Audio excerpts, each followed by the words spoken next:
Baik, Assalamualaikum warahmatullahi wabarakatuh. Selamat pagi Pak Surya. Kenalkan saya Ihsan Rabani dengan NIM 17066222101 dari S1 Akuntansi A 2022. Nah, dalam video kali ini saya akan mempraktikkan bagaimana cara mengolah data di aplikasi Epius dari membuat work file sampai dengan melakukan analisis regresi. Nah, langkah pertama kita harus membuat work file terlebih dahulu dengan cara klik file, kemudian new, kemudian work file. Nah, di sini kita pilih datanya adalah balance panel, karena datanya adalah data panel, kemudian start date-nya adalah 1935, dan end date-nya 1994, number of cross section-nya adalah 4 karena terdiri dari 4 perusahaan, kemudian klik OK. Nah, ini kemudian di-delete aja karena sebelumnya saya sudah mencoba.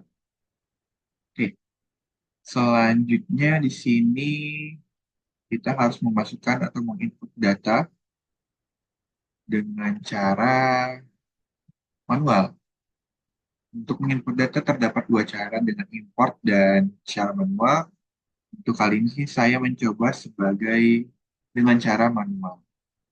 Itu dengan cara klik quick kemudian empty group, dan di sini kita tinggal masukkan datanya aja. Data di sini saya masukkan dari aplikasi Microsoft Excel. Kita copy dulu. Saya copy dulu.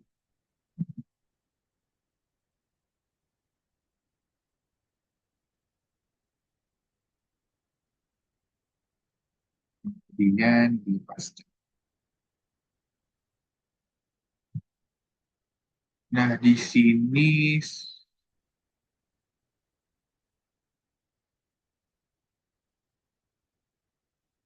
data yang saya masukkan sedikit error dapat dilihat sehingga saya harus mengcopy ulang dari teks.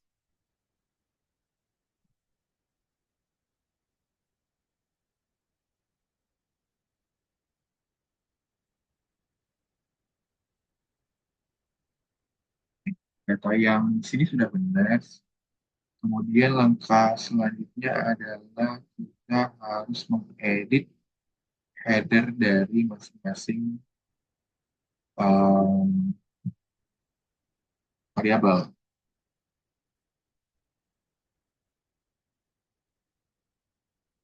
Nah, dengan cara kita buat dulu tadi semuanya, kemudian ini kita ganti dengan firm, tahu perusahaan, kemudian tahun, kemudian ini adalah variabel Y underscore si variabel X1 satu skor kemudian X2 skor, kemudian ini kita kasih nanti grup satu ini, kemudian kita bisa close. Nah, untuk yang tahun tadi kan tadi ada komanya, kita akan benerin terlebih dahulu dengan cara klik variabelnya, kemudian properties, dan number of charge-nya diganti dengan income. Sudah benar, kita bisa close. Jika data sudah diinput, maka langkah selanjutnya adalah dengan lakukan deskripsi statistik dengan cara kita pilih quick, kemudian grup statistik, deskriptif statistik, kemudian individual sampel. Nah, selanjutnya kita bisa masukkan dari variabelnya satu, kemudian nah, di sini sudah muncul sebuah tab baru dan terdapat median, maksimum, minimum, dan seterusnya dari masing-masing variabel. Untuk variabel Y, mediannya ada 138, untuk variabel X1 971, X2 254, kemudian mediannya, dan seterusnya. Ini kita bisa save dulu dengan namanya statistik,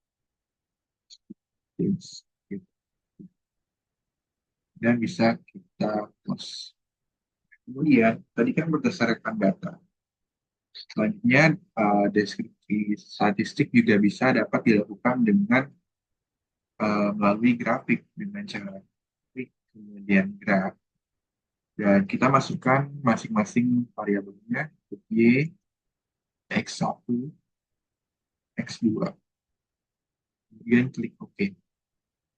Nah, di sini untuk graph type-nya, teman-teman pilih basic type, kemudian di generalnya basic graph, dan spesifiknya bisa teman-teman sesuaikan dengan eh, grafik yang teman-teman ingin. Misalnya saya pilih untuk yang pertama adalah bar. Di sini sudah muncul barnya. Kemudian jika teman-teman ingin mengganti dengan bentuk lain, tinggal klik template, kemudian sama seperti tadi, tinggal diganti aja template. Misalnya di sini adalah area, dia misal ganti lagi menjadi scatter. Jadi itu untuk deskripsi statistik. Kemudian kita lanjut ke langkah selanjutnya. Langkah selanjutnya adalah kita harus menentukan koefisien korelasi melalui dua cara. Yang pertama dengan scatter plot, kemudian yang kedua dengan data. Untuk yang pertama dengan scatter plot terlebih dahulu, caranya sama, klik quick, kemudian graph, masukin variabelnya Y, X1, kemudian X2,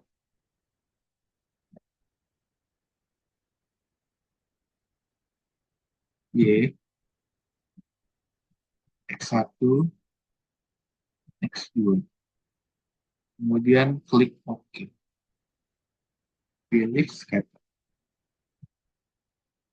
Nah, kalau berdasarkan grafik ya teman-teman, di sini tidak terdapat atau terlihat hubungan antara X1 maupun X1 terhadap Y maupun X2 terhadap Y. Karena jika dilihat dari persebaran kuatnya, seharusnya jika ia berhubungan positif, maka arah atau persebaran dari scatter plotnya membentuk di diagonal. Jika positif seperti ini dan jika negatif seperti ini. Namun jika dilihat dari sini tidak membentuk eh, bentuk yang diagonal. Langkah selanjutnya kita melihat hubungan korelasi dari data dengan cara klik quick, kemudian grup statistik, kemudian correlation. Nah, di sini kita masukin lagi variabelnya,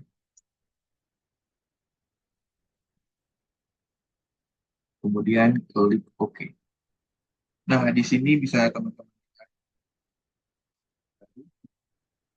untuk X1 dia 0,58 dan untuk X2-nya dia 0,31. Artinya adalah terdapat hubungan di sini untuk angkanya positif semua, terdapat hubungan positif antara X1 dengan variabel Y. Artinya jika nilai X1 semakin tinggi, maka hasilnya nilai Y juga ikut semakin tinggi. Kemudian untuk X2 juga terdapat hubungan yang positif, maka jika terjadi peningkatan pada X2, maka terjadi peningkatan juga di Y, variabel Y. Kemudian kita close dan menuju ke langkah selanjutnya. Langkah selanjutnya adalah analisis regresi, yaitu dengan cara klik, kemudian estimate equation, dan kita masukkan equationnya. Kita masukkan variabel Y, kemudian C, X1, dan X2. Kemudian klik OK.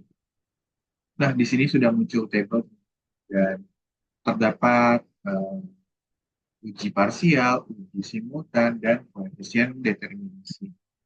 Kita mulai dari uji parsial terlebih dahulu.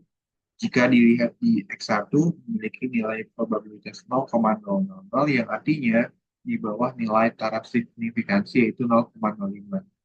Yang berarti bahwa variabel X1 memiliki pengaruh terhadap Y, sehingga H1 diterima dan H0 ditolak. Kemudian variabel X2 memiliki nilai probabilitas 0,1288.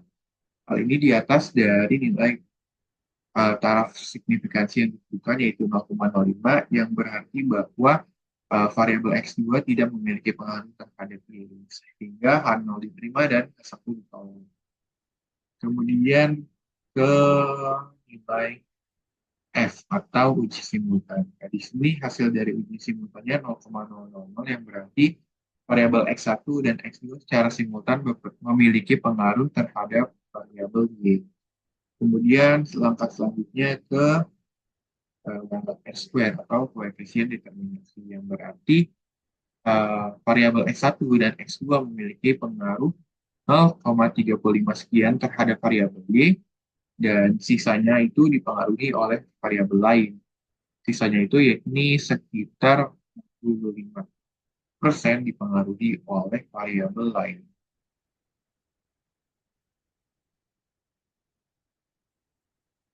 Cukup sekian dari penjelasan penggunaan aplikasi Fuse dari hal sampai dengan analisis regresi. Kurang lebihnya mohon maaf. Wassalamualaikum warahmatullahi wabarakatuh.